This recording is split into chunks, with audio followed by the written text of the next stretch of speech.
இவ்ளோ பெரிய இருட்டு ஃபாரஸ்ட்குள்ள ஆ, இவங்க எங்க இருப்பாங்க? இவங்களை எப்படி கண்டுபிடிக்கிறதுன்னு ஒன்னும் தெரியலையே.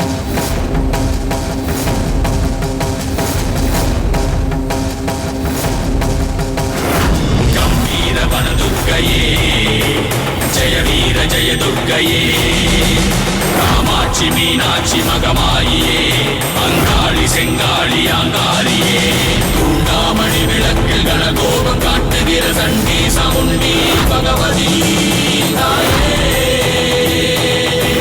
கருணாகவள்ளியே சிவனாக செல்வியே அரவலர் நாயகி அதர்வனக்காளியே மாங்கல்யவரதரும் மாதேஸ்வரி மாங்கல்யவரதரும் மாதேஸ்வரி மாங்கல்யவரதரும் மாதேஸ்வரி மாங்கல்யவரதரும் மாதேஸ்வரி மாங்கல்யவரதரும் மாதேஸ்வரி மாங்கல்யவரதரும் மாதேஸ்வரி.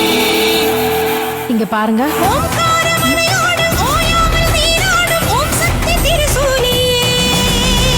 சக்தி ஓம் சக்தி ஓம் சக்தி ஓம் சக்தி ஓம் சக்தி ஓம் சக்தி ஓம் சக்தி ஓம்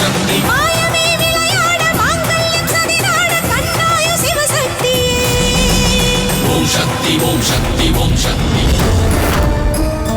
இந்த நேரத்துல காட்டுக்குள்ள இங்க என்ன பண்ணிட்டு இருக்கீங்க?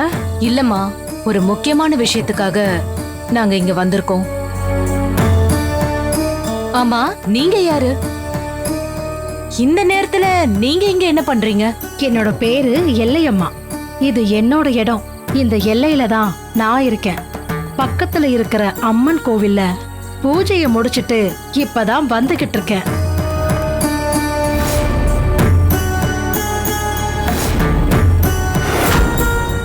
இங்க பாருங்க. இந்தாங்க பிரசாதம், வாங்கிக்கோங்க.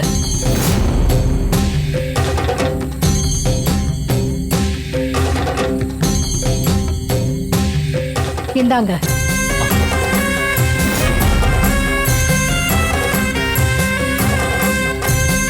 இப்ப வரைக்கும் என்ன பிரச்சனை, எதை தேடி இவ்வளவு தூரம் வந்திருக்கீங்கன்னு நீங்க ரெண்டு பேரும் சொல்லவே இல்லையே.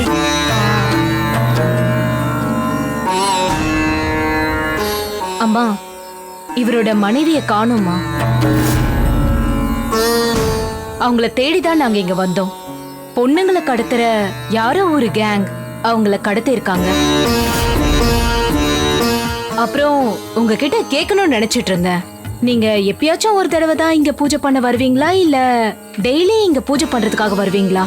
உடம்புல இருந்து எப்படி உயிரை தனியா பிரிக்க முடியாதோ அதே மாதிரிதான் இந்த எல்லையையும் இங்க நடக்கிற பூஜையையும் என்னையும் எப்பவுமே பிரிக்க முடியாது.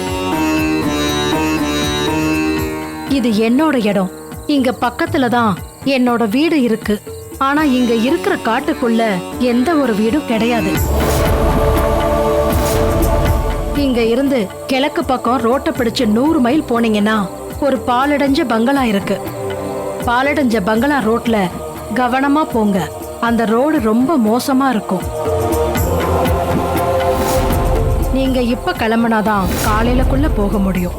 உங்க மனைவிய யாரோ கடத்தி வச்சிருக்காங்கன்னு சொன்னீங்கல்ல, ஒருவேளை இந்த பாலடைஞ்ச பங்களால இவர் மனைவிய வச்சிருக்க வாய்ப்பு இருக்கு.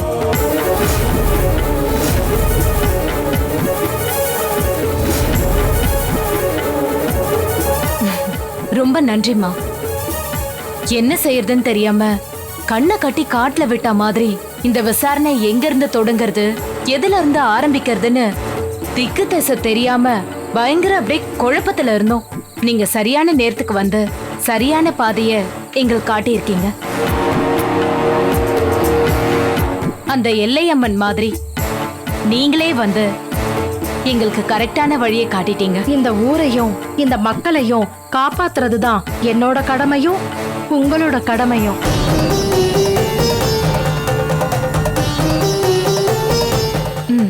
சரி, ரொம்ப நன்றிம்மா. கான்ஸ்டபிள், வண்டி எடுங்க. வரேங்கம்மா. அசோக், கரெக்டான டைம்ல வழி சொல்லிருக்காங்க. சீக்கிரமா போனா கண்டுபிடிச்சிடலாம். வாங்க போலாம்.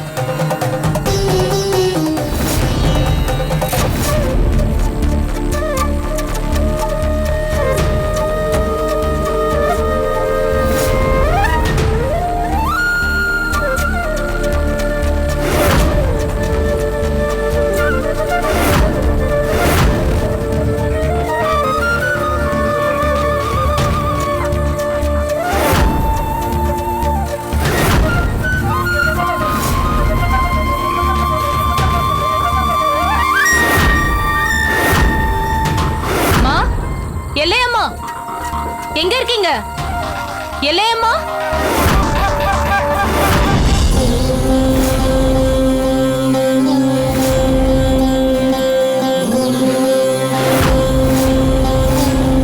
மேடம் என்னாச்சு மேடம்? அசோக், நான் கும்பிடுற அந்த மாசாணி அம்மனே தான் நமக்கு அசரீரியா வந்து வழி சொல்லிட்டு போயிருக்காங்க. மேடம் விடிஞ்சாலும் பரவாயில்ல, நாம அவங்கள கண்டுபிடிக்காம இங்க இருந்து போக மாட்டோம். ஆ வாங்க போலாம். சரிங்க மேடம்.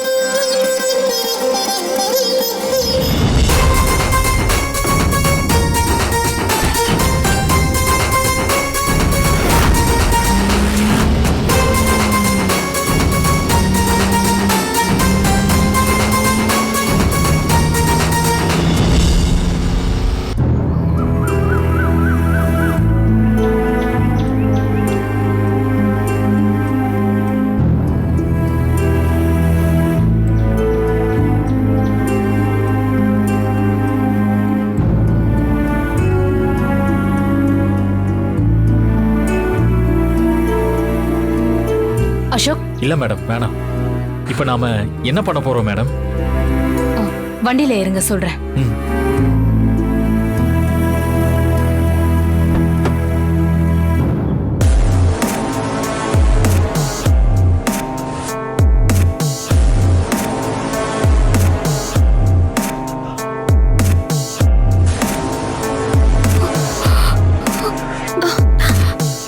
என்னடா இது, நைட்டே சரக்கு ஏத்தணும்னு பிளான் பண்ணா விடிஞ்சிடுச்சு. இன்னும் நம்மளை தேடி அந்த போன் வரல. எப்போ இதுங்களை ஏத்தி கொண்டு போய் இறக்குறது?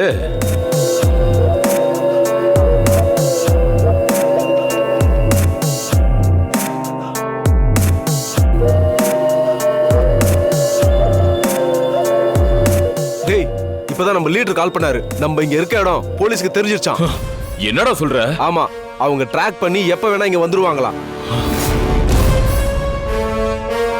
அதனால அவங்க வர்றதுக்குள்ள இருந்த இடம் தெரியாம காலி பண்ண சொல்லி லீடர் இன்ஃபர்மேஷன் கொடுத்திருக்காரு.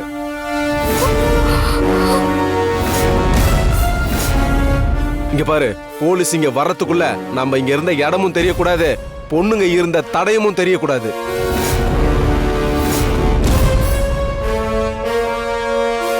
இப்பவே இவங்க எல்லாரையும் காக்கிநாடாக்கு எக்ஸ்போர்ட் பண்ணணும். உடனே வா.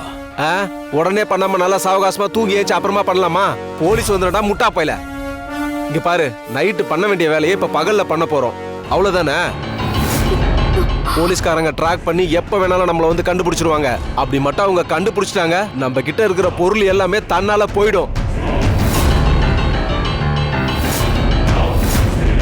அப்படி மட்டும் நம்ம பண்ணலனா நம்மளோட லீடர் நம்மள உண்டிலன்னு பண்ணிடுவாரு. எல்லாத்தையும் ரெடி பண்ணி வைங்க, நான் போய் வண்டி அரேஞ்ச் பண்ணிட்டு வரேன். சரி. டேய் அண்ணா, பேக்கப் பண்ணுங்கடா. சரிண்ணே.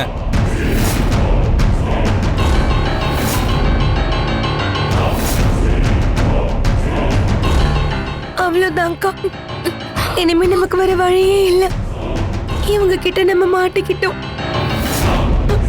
நான் தான் உங்ககிட்ட அப்பவே சொன்னேன்ல, நம்ம ரிஸ்க் எடுக்கிற மாதிரி இருக்கு. ஒரு வேளை மறுபடியும் இவங்க கிட்ட மாட்டிக்கிட்டோம்னா அதுக்கப்புறம் நம்ம வாழ்க்கை சின்ன பின்னமாயிடும்க்கா. இப்ப நம்ம நினைச்ச மாதிரி எல்லாம் நடக்குதுக்கா. இங்க இருக்கிறவனுங்க எல்லாரும் ஈவிரக்கம் இல்லாதவனுங்க.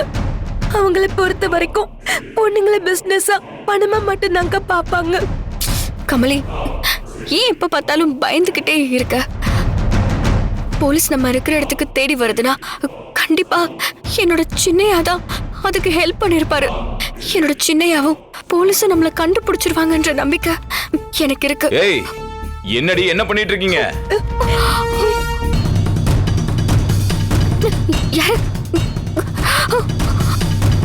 ஏந்திரே ஏந்திரே.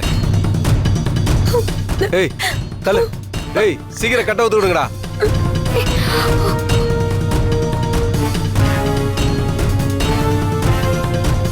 எந்திரிங்கறல்ல. டேய் ஓ என்ன பண்ற? தூக்குடாவல. ஓங்கறல்ல. எந்திரிங்க. வா. ஏய் வா. போங்கடா. சீக்கிரம் வா. ஏய் ஏய் வாடா. சீக்கிரம் வாங்க. ஏய் எங்க கூட்டடா வெல்ல. சீக்கிரம் கூட்டி வாங்கடா. வா வா வா சீக்கிரம் வாங்க. ஏய் வாடறல. வா வா.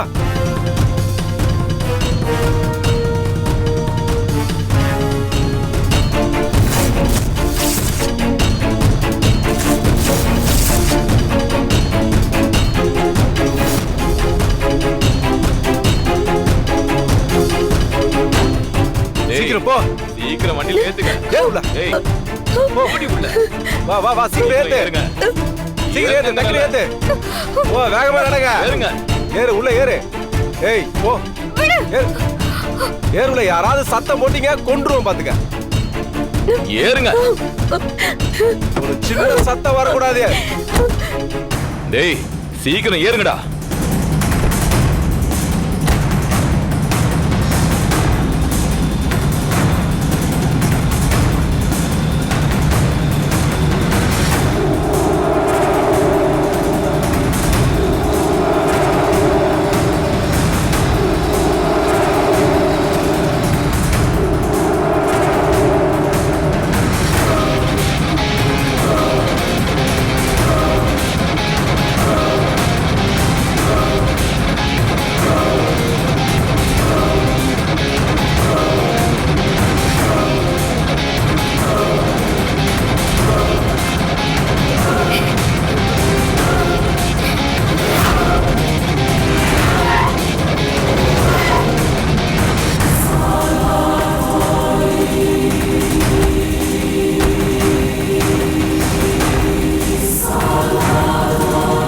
அசோக், இதுதான் அந்த எல்லையம்மா சொன்ன பாழடைஞ்ச வீடு. இங்கதான் அவங்கள வச்சிருக்கணும். வாங்க போய் பார்க்கலாம்.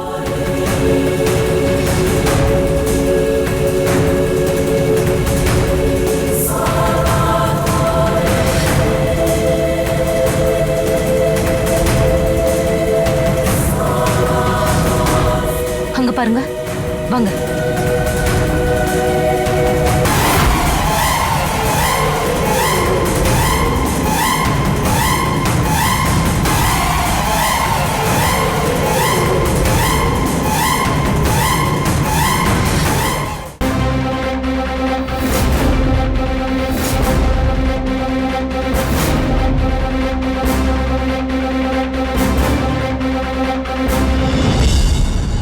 மேடம், இங்க எல்லாமே பழைய பொருளா இருக்கு.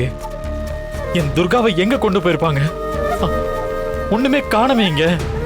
அசோக், நீங்க ஒரு ஹஸ்பண்டா இப்படி இமோஷனல் ஆகாம ஒரு அட்வொகேட்டா யோசிங்க. பாருங்க, இங்க எவ்வளவு ரோப்ஸ் இருக்குன்னு. அப்ப அந்த பொண்ணுங்களை அவங்க இங்கதான் கட்டி வச்சிருக்கணும். ஐயோ, என்ன மேடம் சொல்றீங்க? அப்போ என் துர்காவை கட்டி போட்டிருப்பாங்களா? அவளுக்கு கண்ணு தெரியாதே, பாவம். அவள போய் பாவம் மேடம். என்ன கல்யாணம் பண்ண நாள்ல இருந்து இப்ப வரைக்கும் ஒவ்வொரு நாளும் அவ செத்து செத்து பொழைச்சுக்கிட்டு இருக்கா. அந்த ரவுடிங்க கண்ணு தெரியாது என் துர்காவை என்னென்ன சித்திரவதை பண்ணாங்களோ நினைச்சு பார்க்கவே ரொம்ப பயமா இருக்கு. அசோக், இப்படி எமோஷனல் ஆகாதீங்க. இங்க நாம ஏதாவது க்ளூ கிடைக்குதான்னு பாப்போம்.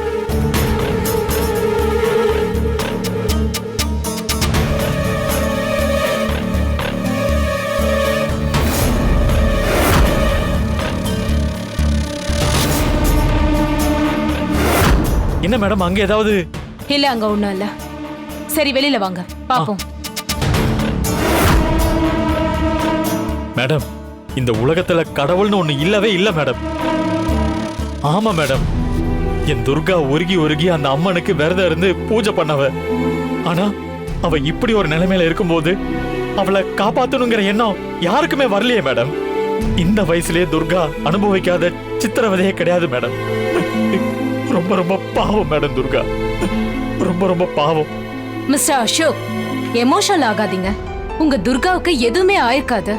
நாம நினைச்ச காரியம் நடக்காதப்போ இல்ல கோபத்துல இருக்கிறப்போ எல்லாருமே கடவுள் இல்ல கல்லுன்னு சொல்வாங்க. அது ஏதோ உணர்ச்சி வசப்பட்டு சொல்றது. ஆனா உண்மையிலேயே மனுஷன் கடவுளை மறந்தாலும் எந்த கடவுளும் மனுஷனை மறக்கிறது இல்ல. நம்ம வாழ்க்கையில ஏதாவது ஒரு நல்லது நடந்தா மட்டும்தான் நாம கடவுளை தேடி போவோம். ஆனா நம்ம வாழ்க்கையில எல்லா நல்லது கெட்டதுலயும் அந்த கடவுள் நம்ம கூட இருந்துகிட்டே தான் இருக்கும். நாம யாரும் தான் அதை முழுசா இப்ப வரைக்கும் புரிஞ்சுக்கிறது இல்ல. ஹாஸ்பிட்டல்ல ஒரு உயிரை டாக்டரால கூட காப்பாத்த முடியாதப்போ அவங்க கடைசியா சொல்ற வார்த்தை நமக்கு மேல ஒரு சக்தி இருக்கு. உங்களுக்கு கடவுள் நம்பிக்கை இருந்துச்சுன்னா நல்லா வேண்டிக்கோங்கன்னு சொல்வாங்க. நீங்க வேணா பாருங்க, கண்டிப்பா ஏதாவது ஒரு ரூபத்துல அந்த அம்மன் உங்க கூடவே டிராவல் பண்ணிட்டே இருப்பாங்க. அப்புறம் அசோக், இப்போதைக்கு நமக்கு கிடைச்சிருக்கிற பெரிய தடயமே இந்த பாழடைஞ்ச வீடுதான். எப்படிப்பட்ட பெரிய கிரிமினலா இருந்தாலும் அவசரத்துல தப்பிச்சு போகும்போது கண்டிப்பா ஏதாவது ஒரு தடயத்தை விட்டுட்டு தான் போவான். முதல்ல அது என்னன்னு இங்க நாம தேடி கண்டுபிடிக்கணும். ஏன்னா நமக்கு கிடைக்கக்கூடிய அடுத்த தடயத்தை வச்சுதான் நாம அவங்கள ட்ராக் பண்ண முடியும்.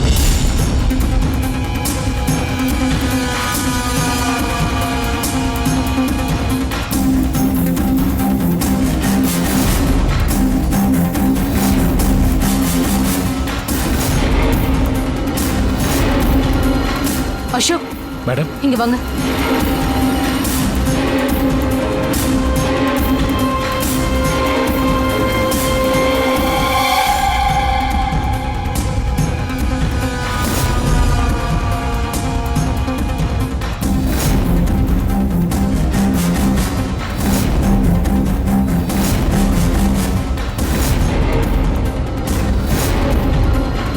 இத பார்க்க சாரி மாதிரி இருக்கு. மேடம் கொடுங்க.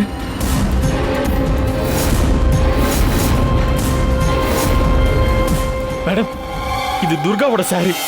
இது துர்காவோடது தான். அப்போ துர்காவை இங்க எங்கேயோ தான் அடைச்சு வச்சிருக்காங்க. எக்ஸாக்ட்லி அசோக், நாம கரெக்டான ட்ராக்ல தான் வந்திருக்கோம். நாம வருவோம்னு அவங்களுக்கு தெரிஞ்சுதான் இங்க இருந்து எல்லாரையும் வேற இடத்துக்கு ஷிஃப்ட் பண்ணிருக்காங்க. கண்டிப்பா அவங்க ரொம்ப தூரம் போயிருக்க முடியாது. இங்கதான் பக்கத்துல எங்கேயாவது அவங்களை கூட்டிட்டு போயிருக்கணும். நம்ம கிளம்பலாம்.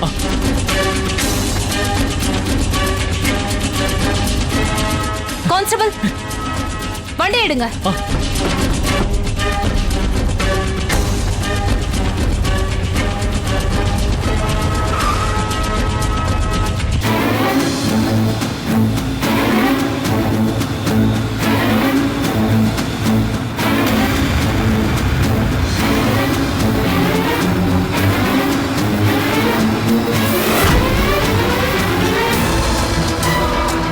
மாசாணி அம்மா, இவ்வளவு பெரிய காப்பாற்ற முடியாம போயிடுச்சு. இப்ப என்ன பண்றதுன்னு தெரியலையே. போலீஸும் சின்னையாவும் தேடி வந்தா எங்களை எப்படி கண்டுபிடிப்பாங்க? வேன் எங்க போகுதுன்னு அவங்களுக்கு எப்படி தெரியும்? இவங்க எங்க கூட்டிட்டு போறானுங்கன்னு தெரியலையே. மாசாணி அம்மா,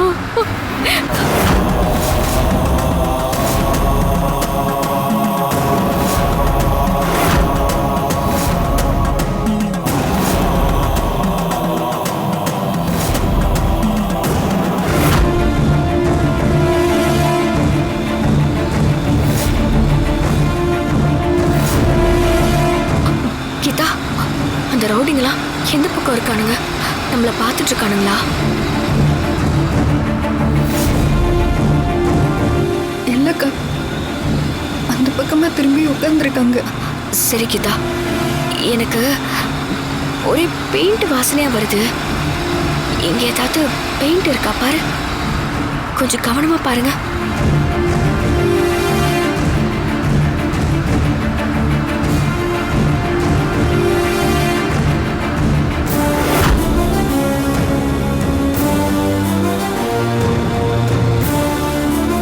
அக்கா, இங்க ஒரு பெயிண்ட் பா இருக்கு. சரி, அது கூட.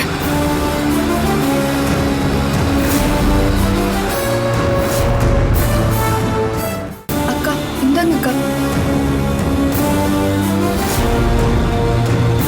அக்கா, பெயிண்ட் டப்பா வச்சு என்ன பண்ண போறீங்க? கவி, எப்படியோ போலீஸும் சின்னையாவும் நம்மளை தேடி வருவாங்க. அவங்களுக்கு இந்த வேன் எந்த வழியா போகுதுன்னு ஒரு வழி காட்டணும்ல. அதுக்காக தான் இந்த பெயிண்ட்டை நம்ம போற வழியில கூட்டிட்டோம்னா ரோட்ல பெயிண்ட் இருக்கும். அதை பார்த்து ஒரு அடையாளமா வரலாம்ல. அதுக்காக தான் இப்ப நம்ம யாருக்கும் தெரியாம சத்தமே இல்லாம இந்த வேன் போற பாதையில இந்த பெயிண்ட்டை கொட்டிட்டே போவோம். நம்மளை தேடி வர போலீஸ் இதை பார்த்துட்டு கண்டிப்பா நம்மளை காப்பாத்திடுவாங்க.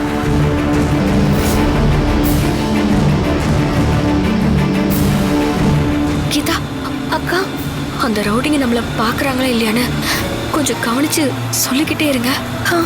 சரி சொல்றேன்க்கா.